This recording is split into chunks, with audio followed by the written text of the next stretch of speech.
The most important thing about having a successful waste management system is people feeling as though they're a part of it. So what that means is they feel responsible in the way that they separate their waste, in the way they bring it to a trash truck or a certain location, that they feel that they're contributing something greater than themselves. In a lot of places where it's been really successful, people take pride and ownership in their waste. It's not something trash, it's not considered to be dirty, something that's smelly, something that somebody else should do.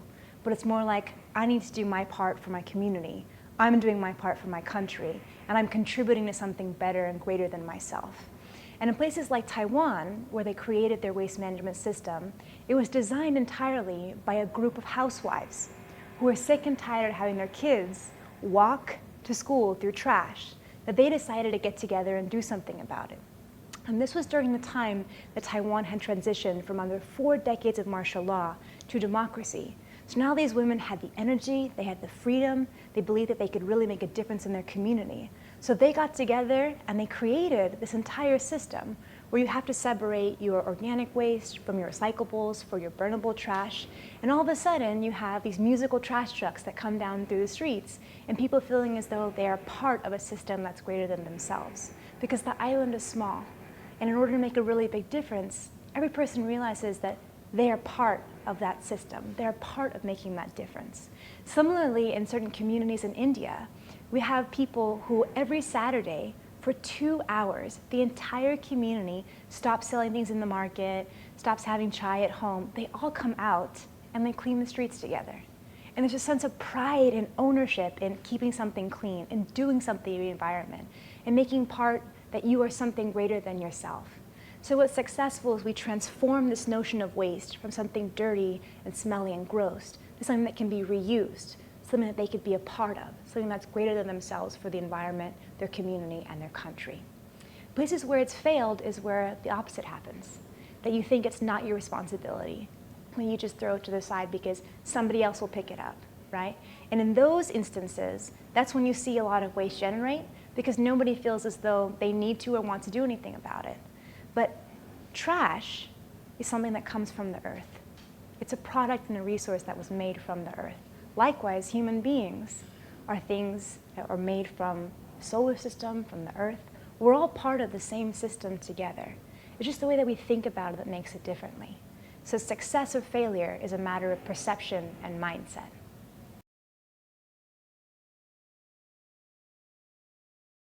The best way to mobilize communities to tackle the plastic waste crisis is to make them feel like they're a part of the solution.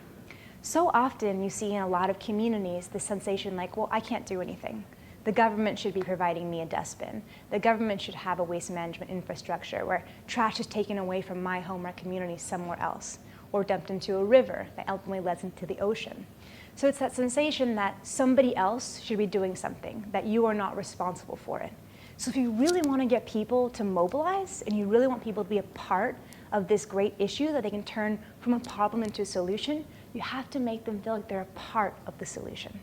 So for instance, if we're going through the streets of Bangkok, there are little communities, little neighborhoods where people live together and everybody knows each other and the cats are coming around, you know?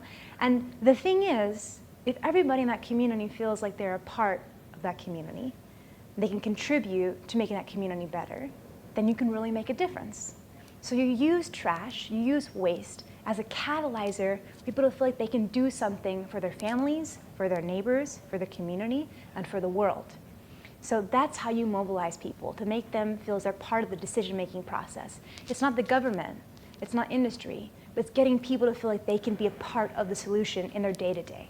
Whether that's buying certain things, meaning recyclable materials, whether that's creating their own system, because again, the entire waste management system of Taipei City that ultimately spread out to Taiwan was created by a group of housewives, mothers who cared about something greater, you know? So everyone has the capacity to do something. And when you tap into that decision-making process, that ownership, the empowerment, anything is possible.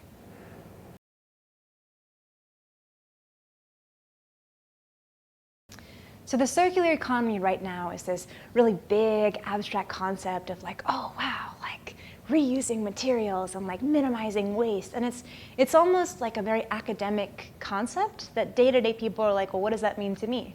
So if you think about the average Thai shopkeeper, right? It's lunch rush, they have to put everything in these plastic baggies, people want their food and they want it immediately, right? How can that person be connected to the circular economy? What does that mean for them? Well, what that means is you design products that are accessible and affordable that everyone can use, that they can then take and put it into their business model. Then you take people who make the decision-making process to think, okay, how do I use this? How can I reuse it into something else?